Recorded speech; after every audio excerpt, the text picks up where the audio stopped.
Bine v-am găsit la acest vlog. Așa mi-am dat seama că n-am făcut nimic.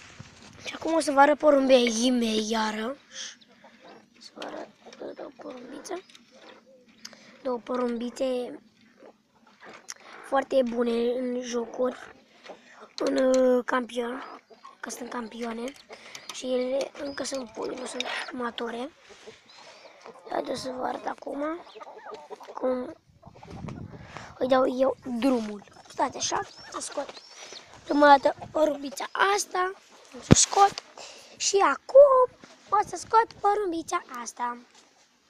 Deci da, uitați-o, așa e zburat, îmi dau și în cușcă, așa, nu știu că să dau asta pe față, dar față, uitați-o, acum o să scot, iar o să dau pe spate, să scot pe asta, pe călățeana mea.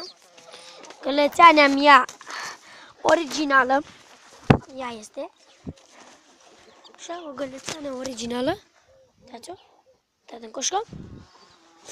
O să vă prezint mascolul, uitați, frumos aici, uitați, 1, 2, 3, să vă scot mascolul acum, o leacă sălbatic, cu ciucule, uitați-l, este mascolul.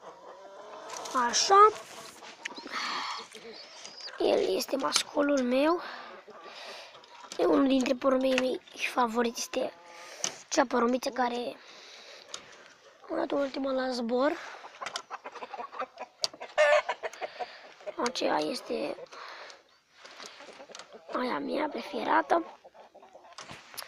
Și cam atât a fost și cu acest vlog. Pa, pa! Pa, adică nu pun papa. Deci și iepurii mei și iepurașii mei, așa, pa, pa.